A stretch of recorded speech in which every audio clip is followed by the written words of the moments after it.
National institute of open schooling, ठीक है, मतलब NIOS, ठीक है, इसका फुल फॉर्म।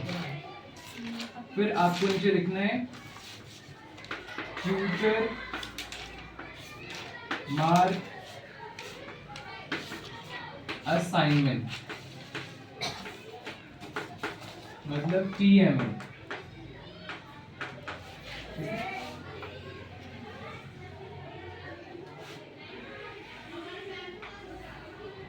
फिर जो आपको फ्रंट पेज में लिखना है, मतलब आपने TMA बनाया, ठीक है, TMA में क्वेश्चन लिखा फिर आंसर लिखा, लेकिन जो आपका फर्स्ट पेज बनेगा, फ्रंट पेज बनेगा, उसमें आपकी डिटेल्स होंगी। तो डिटेल्स में सबसे पहले आपका क्या लिखोगे, आप अपना नेम लिखोगे, नेम, ठीक है, अपना नेम। फिर लिखोगे आप क्लास, फिर लिखोगे आप enrolment number,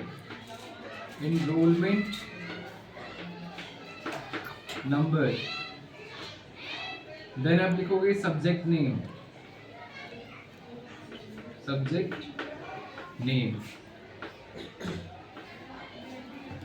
then subject code,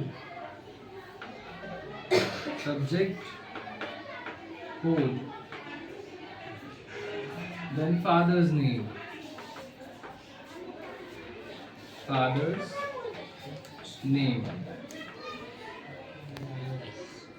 then फिर आप लिखोगे स्टडी सेंटर, जो भी आपका स्टडी सेंटर है, स्टडी सेंटर, ये सब सारी इंफॉर्मेशन आपको कहाँ मिलेंगी, आईडी कार्ड में। जो आपका आईडी कार्ड, आपका जो जितने स्टूडेंट्स का आईडी कार्ड जनरेट हो गया है, वो उसमें आपको सारी इंफॉर्मेशन मिलेंगी, ठीक है। कुछ और हैं, 2 और चीज़ें हैं जो लिखनी है, मैं यहाँ पे लिख देता हूँ। आपको फिर कोर्स भी लिखना है, देन मीडियम लिखना है, ठीक है। इतनी चीजें आपको फ्रंट पेज में लिखनी है अपने बारे में TMA बनाने के टाइम पे।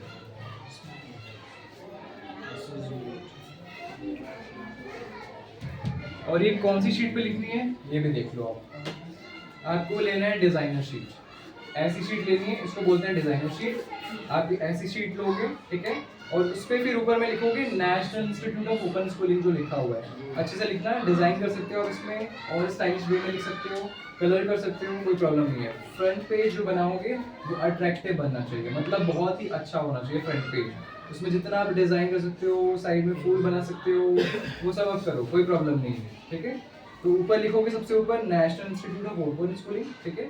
उसके बाद लिखोगे आप ये TMA का full form, tutor mark assignment, TMA, ठीक है। फिर 2 लाइन, देखो यहाँ पे एक लाइन में मत लिखना, ऐसे मत करना, जैसे ये लाइन है तो ऐसे मत करना, नेम लिख दिया ऐसे मत करना। अगर लाइंस ऐसे दी हुई हैं शीट में तो कोशिश करो कि 2 लाइन में लिख रहे हो नेम, बड़ा लिख रहे हो, कैपिटल, ठीक है। फिर अपना नेम भी कैपिटल वर्ड्स में लिख सकते हो, नहीं तो उसमें भी लिख सकते हो, स्मॉल लेटर्स में भी लिख सकते हो, कोई प्रॉब्लम नहीं है, ठीक है। तो नेम कोशिश करना कि 2 लाइन में नेम लिख लो, एक लाइन में नहीं, ऐसे मत लिखना, ठीक है, ऐसे लिखना बड़ा। तो नेम लिखोगे आप, फिर उसके बाद अपना क्लास लिखोगे, ठीक है। फिर लिखोगे इनरोलमेंट नंबर आपका आईडी कार्ड में होगा, ठीक है, इनरोलमेंट नंबर, उस पर परेशान मत होना। सब्जेक्ट नेम भी जिस भी सब्जेक्ट का बना रहे हो आप TMA, आपके 5 सब्जेक्ट्स है ना, तो 5 सब्जेक्ट्स का जब बना लोगे, क्वेश्चन लिख लोगे, आंसर्स लिख लोगे, तो फ्रंट पेज सबके लिए बनाना पड़ेगा। ये फर्स्ट पेज आपको सबके लिए बनाना पड़ेगा। फिर जब ये फर्स्ट पेज को क्या करोगे, लास्ट में जब आपका असाइनमेंट सब कुछ बन गया, फॉर एग्जांपल मैथ का बना रहे थे, मैथ का बन गया, आपने सब कुछ लिख लिया, सारे क्वेश्चंस कर लिए, आंसर कर लिए, तो फ्रंट पेज में आपको ऐसे ही फ्रंट पेज लेना है, डिजाइनर शीट लेना है, उसमें आपको ये सब कुछ लिखना है, ठीक है, प्रॉपर्ली एकदम अट्रैक्टिव लगना चाहिए, इतना डिजाइन कर सकते हो, करना कोई प्रॉब्लम नहीं है। और फिर उसके बाद क्या करना, लास्ट में इस फ्रंट पेज को स्टेपल कर देना, सबसे पहले ये पेज होना चाहिए आपके असाइनमेंट के ऊपर, ठीक है। अगर इन केस ऐसा होता है कि असाइनमेंट मतलब ये जो है जितना भी आपने मैथ का लिखा था वो कुछ ज़्यादा ही हो गया, मतलब स्टेपल नहीं हो सकता, तो एक काम कर सकते हो थ्रेड का यूज़ कर लेना। थ्रेड मतलब धागा का यूज़ कर सकते हो, ठीक है। तो देखो सबसे पहले ये सारे लिख दोगे आप, इनरोलमेंट नंबर, फिर सब्जेक्ट नेम, फॉर एग्जांपल आप सब्जेक्ट नेम सबसे पहले मैथ्स का बना रहे हो तो मैथमेटिक्स लिख दोगे सब्जेक्ट नेम। फिर उसका भी एक कोड होगा, सब्जेक्ट का कोई कोड होता है, हर एक सब्जेक्ट का कोड है, तो वो सब्जेक्ट कोड लिखोगे, ठीक है, आपको आईडी कार्ड मिल जाएगा। अपने टीचर से भी पूछ सकते हो कि मैम ये मैथमेटिक्स का कोड क्या है, सब्जेक्ट कोड क्या है, ठीक है, तो वो करना है आपको।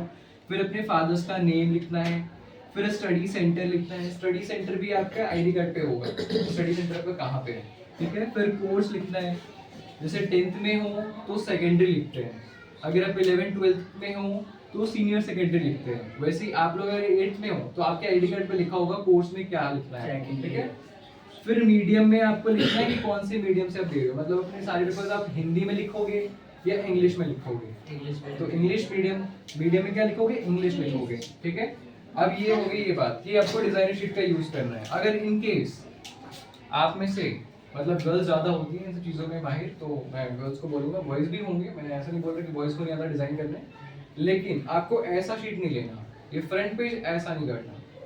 फ्रंट पेज ऐसा बनाना कि गुड इंप्रेशन पड़े, लगे आपका जो असाइनमेंट है, मतलब जो आपने टीम में बनाया है जिस सब्जेक्ट का, वो अच्छा लगना चाहिए, गुड इंप्रेशन पड़ना चाहिए। First impression is the last impression, ठीक है। अंदर में जो कंटेंट लिखा होगा वो भी मैटर करता है, लेकिन फर्स्ट पेज से पता चल जाता है कि जो बच्चे का जो भी अभी हम चेक करने वाले हैं वो कितना अच्छा होगा अंदर से। अगर फ्रंट पेज जितना अच्छा है तो अंदर में कंटेंट कितना अच्छा होगा, ठीक है। तो ये बहुत इंपॉर्टेंट है और ये बहुत मायने रखता है।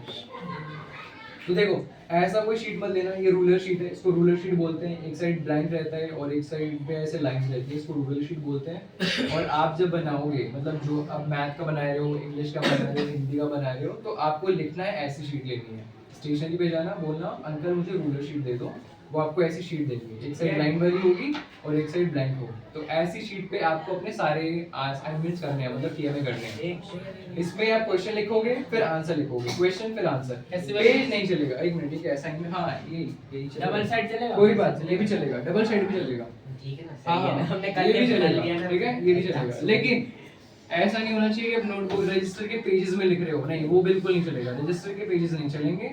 और जो भी आपका ये शीट है वो बिल्कुल नीट एंड क्लीन होना चाहिए, ऐसे नहीं नीचे गिर गया, मिट्टी लगी हुई है, गंदा है, उसमें कर रहे हो आप, ऐसा नहीं होना चाहिए, एकदम नीट एंड क्लीन होना चाहिए, ठीक है। और ऐसा भी नहीं होना चाहिए शीट फटा हुआ है, आधा फटा हुआ है, यहाँ पे लिखा हुआ है इतना अच्छा है लेकिन ये फटा हुआ है साइड से, ऐसा भी नहीं होना चाहिए।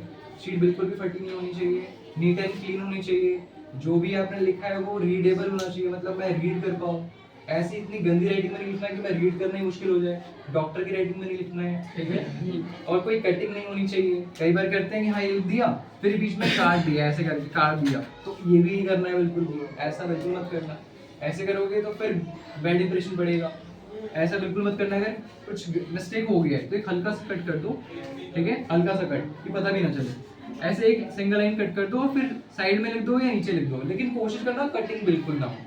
इनकेस हो जाता है तो हल्का सा कट कर देना कि पता भी ना चले, ठीक है, नहीं तो फिर वो अलग सा लगेगा, एकदम डार्क डार्क से एकदम कटा हुआ, तो फिर बिल्कुल भी वो अच्छा इंप्रेशन क्रिएट नहीं करता, ठीक है। हाँ तो सुनो, और ऐसे भी नहीं करना, जैसे यहाँ पे क्लास 10 में एक दीदी ने किया है, वो क्या किया है, उन्होंने ऐसा रूलर शीट ले लिया और उसको फ्रंट पेज बनाना है, तो ऐसा नहीं चलेगा। या तो आप कर सकते हो, या तो डिजाइनर शीट ले लो जो मैंने आपको दिखाया, या तो आप फ्रंट पेज के लिए ऐसी शीट यूज कर सकते हो, नहीं तो दूसरा आप यूज कर सकते हो ब्लैंक शीट।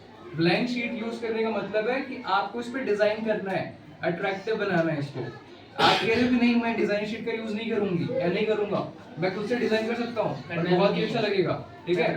बट अगर आपको लगता है कि नहीं मुझे डिजाइन तो नहीं आता करने, तो आप डिजाइनर शीट ले सकते हो। लेकिन सर हमको तो मना किया कि डिजाइनर शीट सिंपल बना दो, रेडीमेड नहीं लेना। कौन से सर ने बोला है? मैंने बोला सुनीता मैम। नहीं, डिजाइनर शीट का यूज कर सकते हो फर्स्ट पेज के लिए, फ्रंट पेज के लिए यूज कर सकते हो। और ध्यान देना कि जो भी आपने लिखा है, ये सारी इंफॉर्मेशन जो भी आपने लिखी है वो बिल्कुल करेक्ट है। खासकर एनरोलमेंट नंबर, ये बिल्कुल सही होना चाहिए, क्योंकि एनरोलमेंट नंबर सही होगा तभी आपको मार्क्स मिलेंगे, ठीक है। अगर एनरोलमेंट नंबर में प्रॉब्लम हो गई तो फिर मार्क्स नहीं मिलेंगे।